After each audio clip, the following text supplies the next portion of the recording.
What do you think, just for every individual investor out there, homeowner, what does the real estate market look like for 2025? Well, there has been a softness the last few months in sales, mostly because interest rates had gotten so high that it was pricing people out of homes, and so they rented longer. So our occupancy is high. We don't have a demand problem. We kind of have like an affordability problem. We have an affordability problem, definitely on the homes, but rent is affordable, I will say. Yeah. You know, I've seen headlines that are inaccurate where people say rent is out of control. Rents haven't gone up for 2.5 years. So rents are due to go up. But I think we've started to see the interest rates come down a bit, and that will entice more people to go out and start buying homes. Welcome, everyone, to the Directed IRA podcast. This is Mat Sorensen. I'm joined today by Jamison Manwaring of Neighborhood Ventures. He's a multi-guest on the show. Thanks, Jamison, for being here. We love coming on here. I follow the show, listen to all the episodes. It's always fun to be here. Yeah, so Jamison has me on his podcast too as well, the Kiss My Assets podcast. So get over there if you're a podcaster and you want to learn more about real estate and what they're up to. But today's show we want to talk about today is what's going on in the commercial real estate market.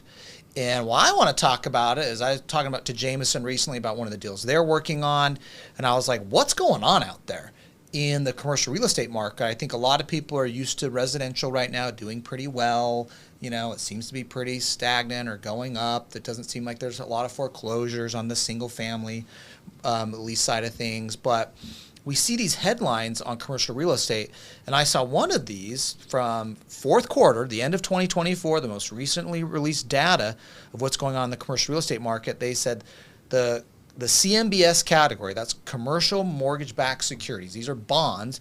You know, think of the Big Short, right, of all these commercial mortgages packaged and sold as a bond on Wall Street, that there is a 17% default rate in office, a 12.5% default rate and distress in apartment loan category, and these are going up.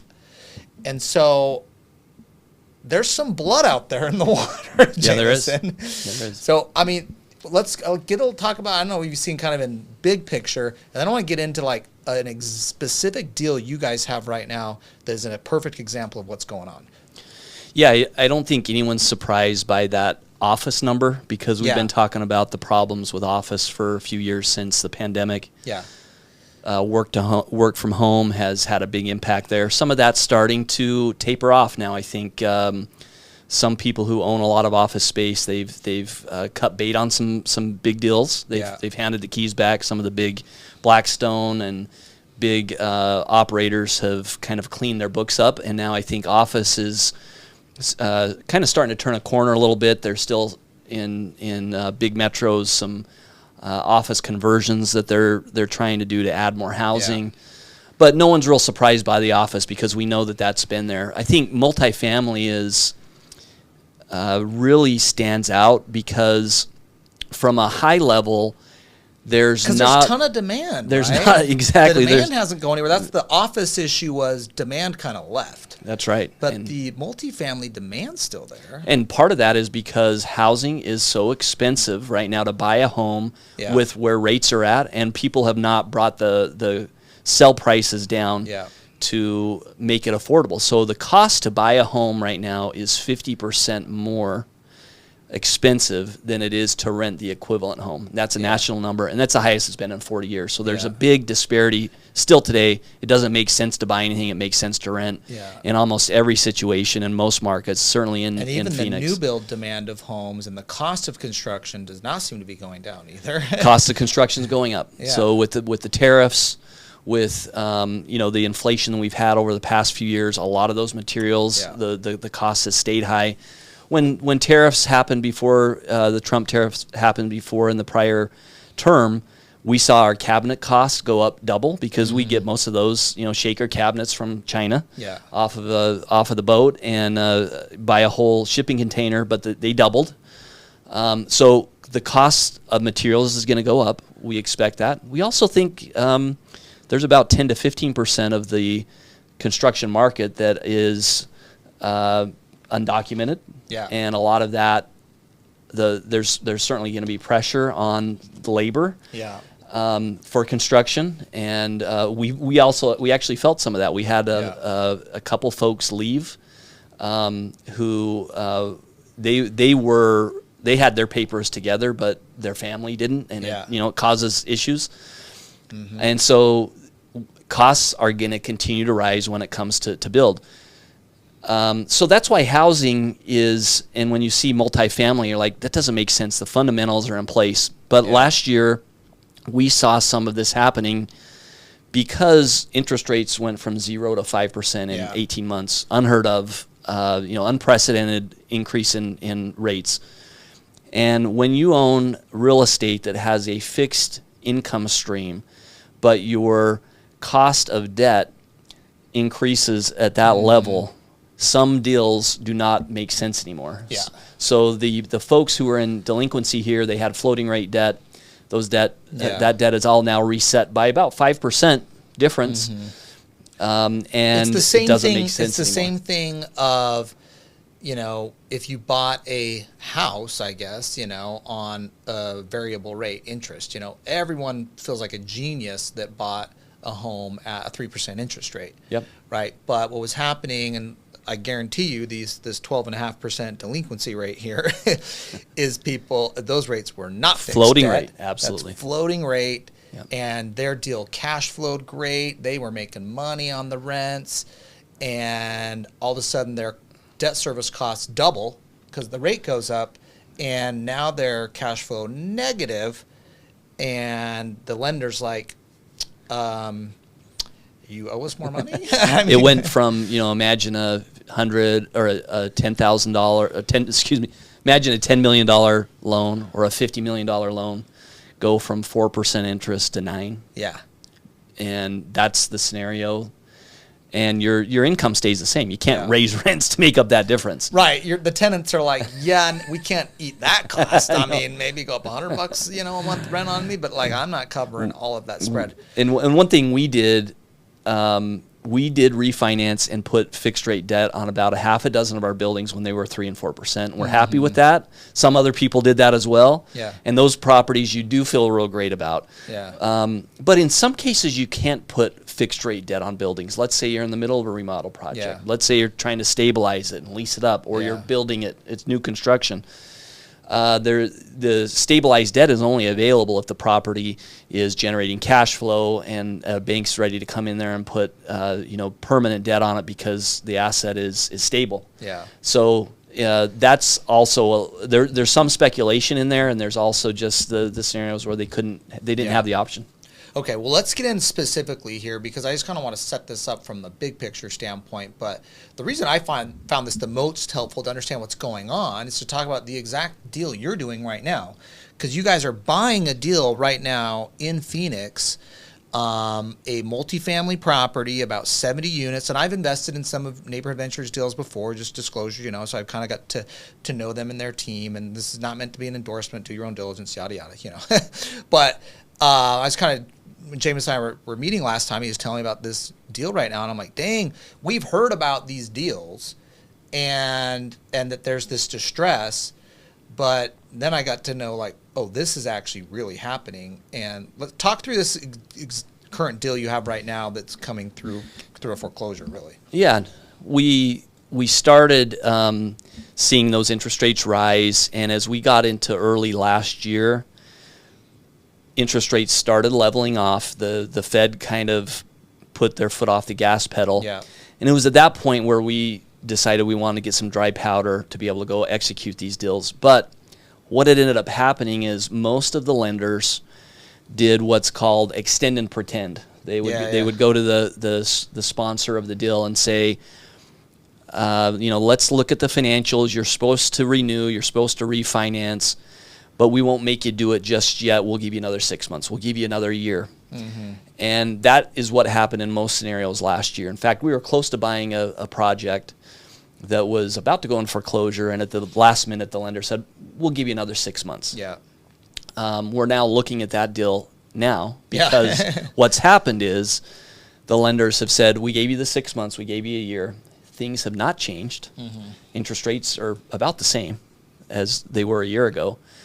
And these folks who are underwater are still underwater, and the lenders are saying, look, we're the first capital paid out in your capital stack. You might have lost your equity, but we still have our interest, and we want to get our interest out of this. Yeah. And if you're not able to refinance this and get us out, then we're going to force a sell so that we can get our interest out. So we acquired a building in January through a partner who bought it in a foreclosure sale.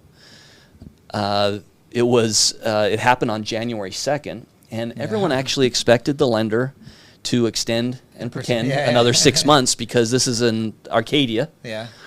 It's a property. It's a nice area in Phoenix, by the way. Yeah. It's kind of a close to Scottsdale, centrally located, close to Phoenix. There's a lot of multi-million-dollar homes in Arcadia. Nice place. Close to the airport. Very. It's a desirable place to live as a renter or an owner. And no one thought it would actually go through. But our partner was at the foreclosure sale. Yeah. They put a bid in, and there were so few people there on the 2nd. If you can remember, the first of the year, the 2nd kind of fell, I think, on a Friday. Okay. They were surprised they won the bid. And then they had a few days to write the check. And we, at that time, started communicating with them and told them we would like to buy it. So together they executed that, and now we're going to close on that in the next few months from them. And this asset was purchased 2 years ago for $18.25 million, and we bought it through this foreclosure process at $11 million. So it's about $155 a unit, which in Arcadia is we're tickled. Yeah. It's 91% occupied. So the owner was running it well. It's a little lower rent, so they had a third-party manager running it, and they were focusing on occupancy rather than getting the rent to the market rate. So we've already taken over management of the property, and we've already taken the rents up on renewal and the vacancies, and we're getting those higher rents without a problem. Just a little anecdote, 2 bedrooms were $1,350, and we said that's way too low. We have another property right in that about a mile away. And those 2 bedrooms were $1,550. We immediately took it to $1,550. We did paint the unit, run the ozone machine to make it smell better. So we do some of these little things that actually matter a lot to a resident that the prior manager wasn't doing. And we had somebody come in the next day and signed a lease for $1,550 at where we thought it should be. She works at the airport, actually, and it's right up from the airport. So the property's under rented. So that's our focus, but it's all been renovated in the last 5 years. There's no major infrastructure, CapEx need. And so from a risk-reward standpoint, we think there's really good upside in this and very little risk other than we're going to be all over it from a management standpoint.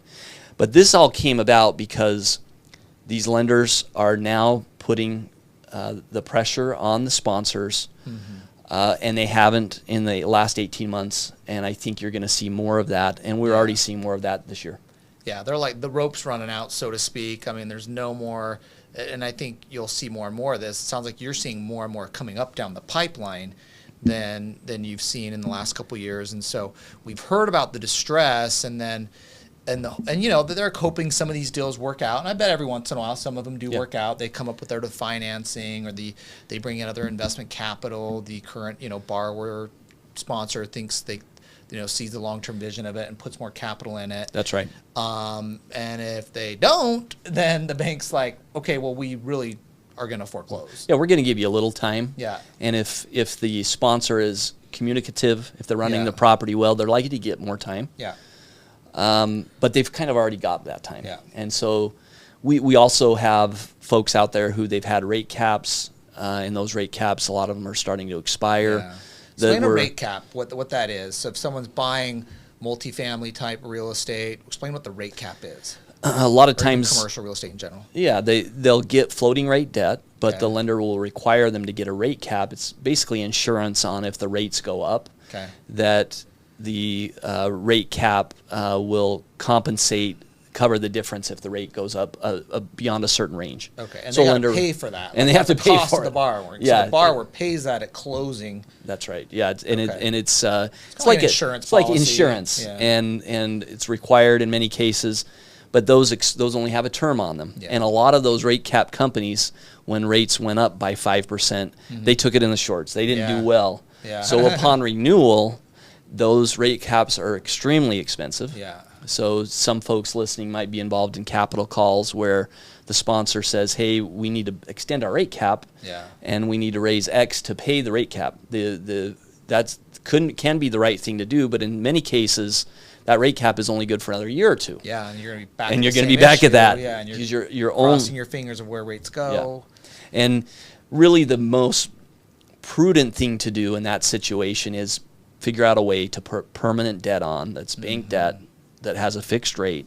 And then sometimes you have to do a cash-in refinance. You have to put in money to a cash-in refinance. Yes. We don't like the cash-out refinance. Not many of those are happening right now. It's more cash-in. Yeah, more cash-in refinance. But at least in that scenario, as an investor, you're solving the problem, not just kicking the can down the road with a rate cap. So a lot of things are moving. These tend to be properties that were purchased in 2021, but mostly 2022. Yeah. That was kind of the peak of the market, and from that time, assets across the board nationally, multifamily, have gone down 20 to 30% in value. Yeah. So when an appraiser comes in or a lender comes in, they're revaluing that. And if you got debt at 60% of the capital stack, and you've lost 30% of your value, there's not much left after you pay the lender. Yeah. And I mean, on that deal, just your numbers again, I mean, they bought it at over $18 million, what they bought just a few years ago. Yeah. And then you guys come in and buy it for 10.5. Yeah. And that was below their debt amount. Yeah. So and the bank even lost money. The bank lost money, but in this scenario, the original lender had some issues. Okay. And their portfolio, I think, was a forced sell to a larger bank, Bank of California. Bank of California inherited their portfolio, and in that scenario, they typically inherit it at a discount. Yeah. So even that lender, there was like a private lender, basically, not bank, private lending group, out lending money, probably had some other line with another bank to kind of leverage their own money, I'll bet. Absolutely. Yeah. And then. Because we see these out there, and then obviously they're upside down because they're not getting paid, so they can't pay the bank that they own the money to, that they leverage to get a bigger loan portfolio. And now Bank of California comes in and calls it. And Bank of California has collateral of those loans. They decided we just want our money, and they might have a lot of things going on in the background saying we're not going to work with anyone. We need liquidity. Go sell these assets, force them so we get our cash out, even if we take a haircut on the deal. So some of those things may not make sense because, we bought it for below the prior owner's debt amount. So when you go in and buy in these scenarios, I mean, you're back in floating rate debt again, but at a $10 million purchase price. So you can underwrite those deals knowing even at a higher rate it's a good deal because you still got to get to stabilize the property, or what type of debt can you get on it? Can you get fixed rate? We got, because the property is over 90% occupied. Okay. We are open to what's called recourse loans, where myself and partner John, we personally guarantee the loan. Okay. So we were able to get really good debt with a local financial institution, bank, or credit union. Yeah. It's like 55% loan to value, so it's a very low loan to value, but that means we have fixed rate debt. Okay. And it's in the sixes. Mm-hmm. That's the type of loan that we're putting on these. We did the same thing with our Coulter acquisition. So we've acquired 2 assets now that were both lender-owned or distressed. And we've got, in both of those scenarios, we got fixed rate bank debt that we've personally guaranteed. Mm-hmm. And part of that is when we as the general partner personally guarantee, that's a lot of risk we put on our side. Okay. But we're open to doing that because we also manage the property. We do the maintenance. We own the property, and it's much less. This isn't your side hustle. I mean, this is a whole business for you. And you insource the property management, the construction, the maintenance. And we also know the market very well. Yeah. We believe in the asset, and it does help our investors see when they know that we're doing that. They tend to have more confidence in the deal because we're signing on that as well. Okay. What about other people that are out trying to find these opportunities? Let's say they're not in Phoenix, or they're in some other market. I don't want them hitting your market, whatever. But, but I mean, how do they get these types of opportunities? And a lot of people here, on the, look the foreclosure notices, and all that stuff. But how do you find these deals and these opportunities? Yeah, I think they'd probably have more success with single family, although I don't think there's many foreclosures happening there right now. Yeah. The way that these deals get worked out is our first deal, which was the lender had acquired it back through the foreclosure, and we knew that the lender had done that fairly recently. And so through some brokered relationships who knew the lender, they reached out to him on our behalf and said, hey, this company has a fund. They're able to come in, write the check pretty quickly, and purchase the asset. And are you interested? And the lender said yes. And because the lender had just taken it back from the prior borrower 60 days before. So these deals are very difficult to find. I couldn't find them on my own. It's a whole team that is necessary. It's our network. It's who you know, and the reputation you've built, and the contacts you have. And you have to know who to reach out to at these companies. And this is our team. This is what they do all the time. So that's how we're able to find these. There was another lender, actually on 2 deals, that we reached out to in a similar situation. And they said, we are not going to sell this because we believe there's a lot of equity in this for us. So if we sold it in the market today, we would lose some of that. So we're going to go ahead and just keep it in our portfolio for a few years. And that's what that lender decided to do. And they can do hire this. Someone to manage it. Exactly. They bring a property manager in, and they may end up deciding to come back and those deals could come back to us in a few months once they get sick of running them. Lenders don't typically want to do that. They're not but great managers, I presume. I mean, they have a lot of other banking business. This is not their business, but they've chosen to do that because the market is in a weird place right now. And if they sold, they think they'd be leaving enough money on the table to make it worth it. The foreclosure deal, was a public auction, but you did have to have $11 million to write a check. And so that's the tricky one there. In like 5 days. And on top of that, once you close, you have to be ready to run a 80-unit building. From a taking over all the property management, the maintenance, whatever deferred maintenance is there. And just like when you buy a single family foreclosure, you own it. There's no inspection period. There's you don't get to see the rent roll. It is what it is once you buy it. So So there is no diligence you get to go through. Nope. No rent rolls. You guys are just kind of back in the napkin looking at it. We know the unit mix. You kind of can see at least what the property looks like a little bit on the outside, but you don't really get to send your people in. No. On a typical deal, you'll have 30 days due diligence to do all of that. On a foreclosure, you don't. But we had enough confidence. We knew the prior owners, 2 prior owners, so we knew what work had already been done. So this is kind of the fun thing with real estate, because I came from the equity world where everything has to be broadly disseminated. Information on companies has to be given all at the same time. Real estate, insider trading. No insider trading. Sachs, you can't and they're against that. Basically, to make money, you're competing with other people, and there's somebody on the other side of the trade that you must be smarter than. With real estate, there's a lot of advantages that you can have. An information advantage and use it to your favor. And these 2 deals are the only 2 foreclosure deals that have come through the Phoenix metro area, and we've got both of them. There are some other small deals. You could. Sub 10 units that are happening, but we're not buying anything less than 50. So we have a pulse of how to get these deals, but then we also now have a reputation with the lenders because now we've been able to execute on 2 of these. And that's all public information. And so some of these lenders who were a little bit more apprehensive to sell have started to warm up and say, oh, we saw that press release that you bought that asset in foreclosure. They know we can execute and we'll come in.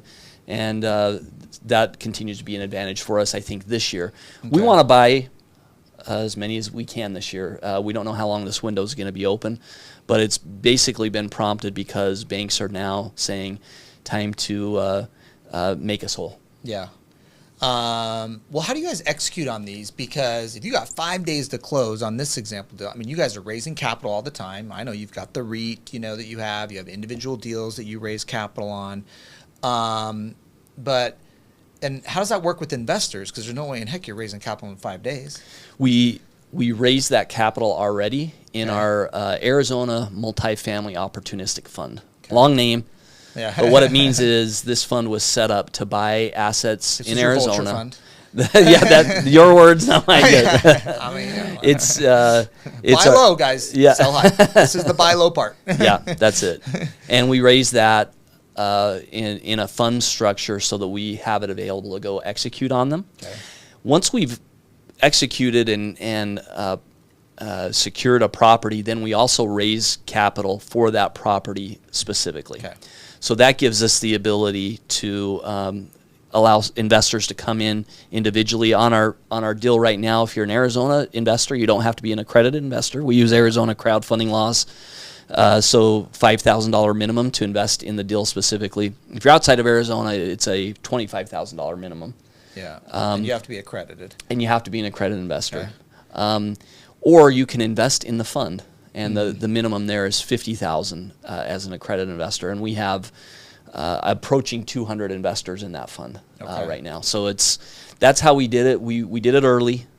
Some people thought we maybe did it a little too early, but we wanted to be ahead of it and be ready, and now we're really happy we did. Okay, awesome. So you were kind of ready. You knew this opportunity was coming. Opportunistic fund, it's in the name.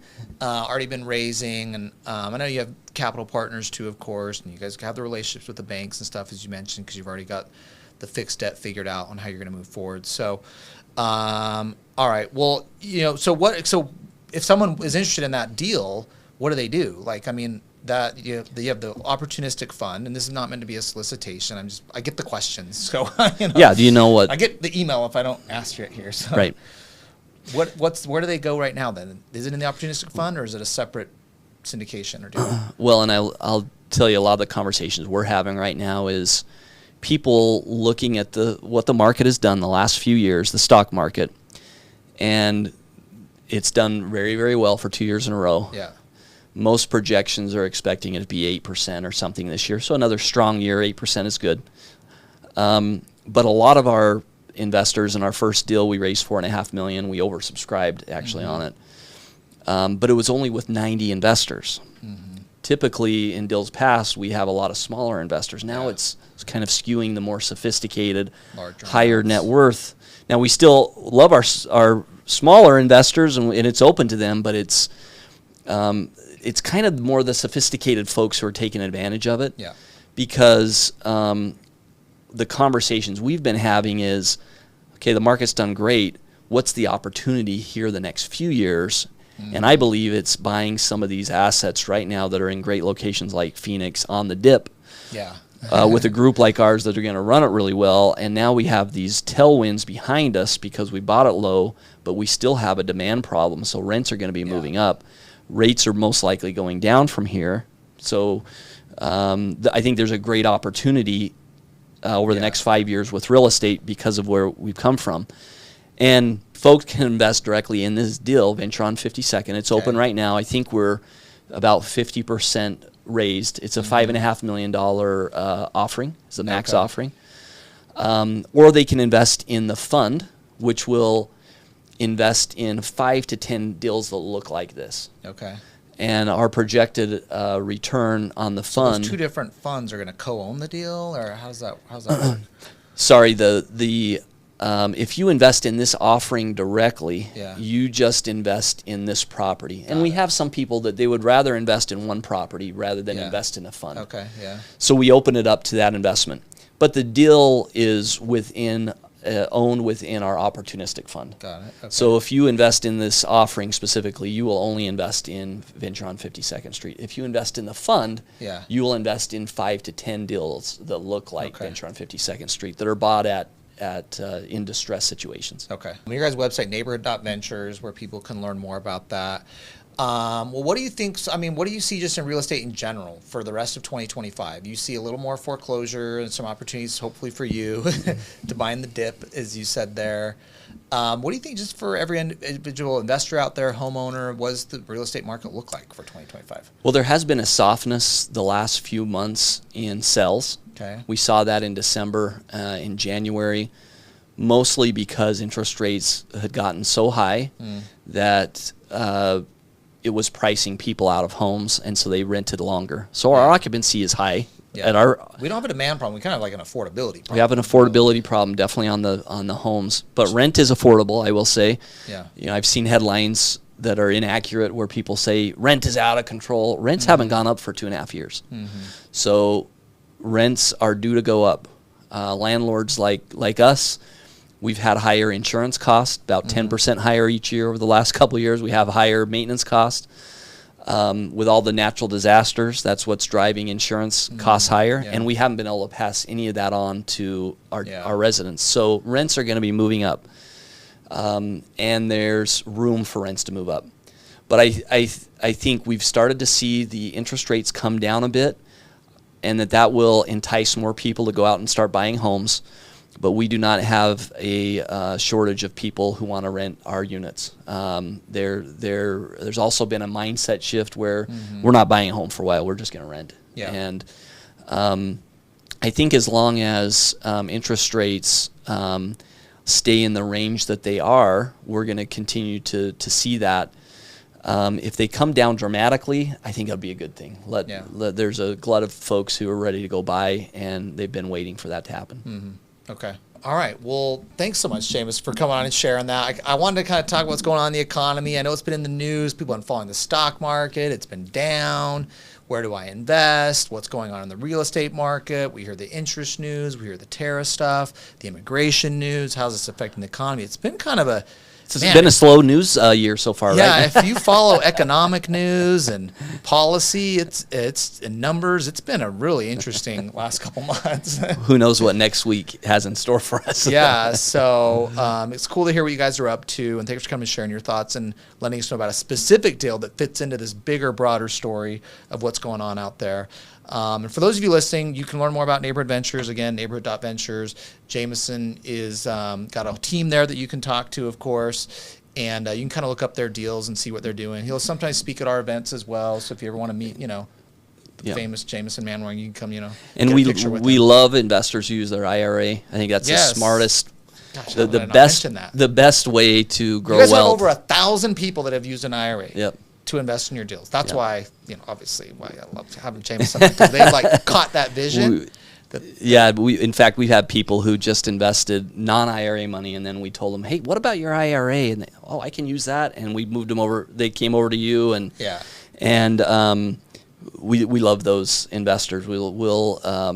We push that as much as we can. Yeah, cool. Well, we love that because we love giving people options and letting them know they can do that. A lot of people just didn't even know it was an option. Whether you want to do it or not, I don't care. I'm just here to let you know it's an option. Yeah, it's available. If you want to invest in it. So if that's where you see the opportunity and where you want to invest and you believe in that real estate and that market, I don't want to tell you, no, you've got to buy this ETF or this mutual fund. No, most people have too much of that. So, all right. Well, thanks everybody for tuning in. Make sure you get over to the YouTube channel. If you're listening there, please make sure you're subscribed.